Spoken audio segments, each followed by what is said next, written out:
बिस्मिल्लाहिर्रहमानिर्रहीम। अस्सलाम वालेकुम नाजरीन, आप देख रहे हैं इजाज़ शो और मैं हूं आपका मेज़बान मोहम्मद इजाज़ुल हक।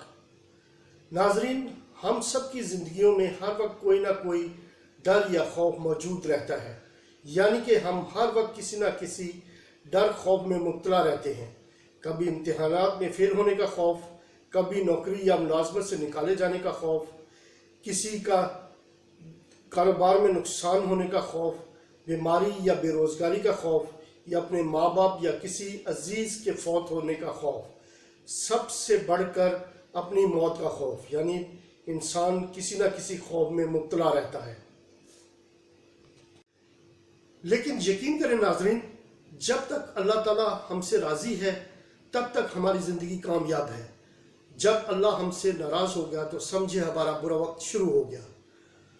जबकि हमारा तर्ज ज़िंदगी ऐसा है कि हम समझते हैं कि अगर फ़लाँ शख्स हमें छोड़ गया तो हमारा नुकसान हो जाएगा, जबकि हमारा तर्ज ज़िंदगी ऐसा होना चाहिए कि जब तक हमारा अल्लाह हमसे खुश है हमें किसी चीज़ का डर खौफ नहीं होना चाहिए।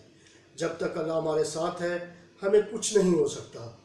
चाहे मैं सड़क पर ही क्यों ना आ जाऊँ, मैं जेल में ही क्यों ना चला जाऊँ, या चाहे मैं नहत्ता हो जाऊँ, चाहे मेरी सारी दौलत चली जाए, मैं बिल्कुल फुटपाथ पे ही क्यों ना आ जाऊँ, जब तक मेरे पास मेरा अल्लाह है मैं दुनिया का सबसे अमीर आदमी हूँ। हाँ जी, एक दफ़ा इब्न तैमिया रहमतुल्लाह अलैह ने एक बात कही थी कि मेरे दुश्मन मेरा कुछ नहीं बिगाड़ सकते, मैं जहाँ भी जाऊँगा मेरी जन्नत मेरे साथ जाएगी। अगर वो मुझे मेरे वतन से निकाल देंगे तो मैं दुनिया की सियाहत पर निकल जाऊँगा, मुल्कों मुल्कों घूमूंगा, अल्लाह की बनाई हुई दुनिया देखूंगा, अल्लाह की कुदरत के करिश्मे देखूंगा। अगर मेरे दुश्मन मुझे जेल में डाल दें तो मैं जेल में अल्लाह से लो लगा लूँगा, दिन रात इसकी इबादत करूँगा, हर दम इसका जिक्र करूँगा, इससे दुआएं करूँगा। अगर मेरे दुश्मन मुझे कत्ल भी कर दें मेरा कुछ नहीं बिगाड़ सकते, क्योंकि मैं शहीद होकर अल्लाह की बनाई हुई जन्नत में चला जाऊँगा। यानी हमारे अंदर इतनी बहादुरी होनी चाहिए कि हमारा दुश्मन हमारा कुछ नहीं बिगाड़ सकता। मतलब ये है कि डर खौफ और ख़दशे से हम बिल्कुल आज़ाद हों। नाजरीन, इस तरह के शख्स को, इस तरह की कौम को कोई शिकस्त नहीं दे सकता। हम ज़िंदगी में शिकस्त क्यों खाते हैं, नाकाम क्यों होते हैं? बड़े अफसोस की बात यह है कि हमारी ज़िंदगी का मकसद अल्लाह की खुशनुदी नहीं है, बल्कि हमारी सारी ज़िंदगी इसी में गुजर जाती है कि फ़लाँ मुझसे कितना खुश है, फ़लाँ मुझसे कितना नाराज़ है। अल्लाह की खुशनुदी और अल्लाह की नाराज़गी हमारी ज़िंदगी का मकसद नहीं होता।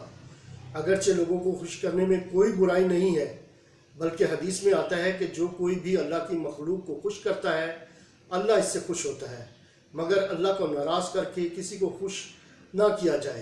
ये हमारी का ज़िंदगी का मकसद होना चाहिए।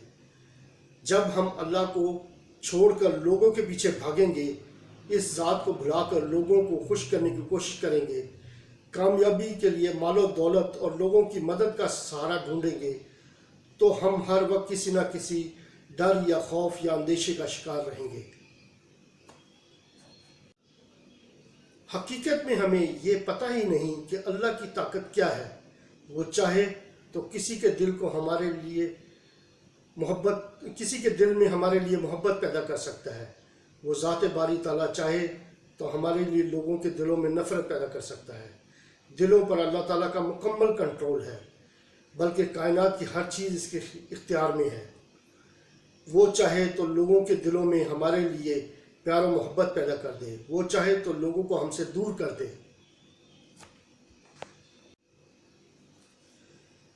यानी हमारी ज़िंदगी का मकसद अल्लाह के रसूल और अल्लाह की खुशनुदी होना चाहिए। फिर हमें ना किसी नाकामी का खौफ होगा, ना कोई ख़दशा हमें तंग करेगा, ना किसी की नाराज़गी या किसी के गुस्से का डर हमारे दिल में पैदा होगा। ना हम कभी हलावत से घबराएंगे, ना हम कभी ज़िंदगी में मायूसी का शिकार होंगे, ना हम कभी नाकाम होंगे। तो नाजरीन, अल्लाह ताला को ज़िंदगी में राज़ी करने की कोशिश करें और इसी को अपनी ज़िंदगी का मकसद बनाएं। پھر خود دیکھیں کہ کامیابی کیسے ہمارے پیچھے چل کر آتی ہے، ہر طرح کا ڈر خوف کیسے ہم سے دور بھاگتا ہے۔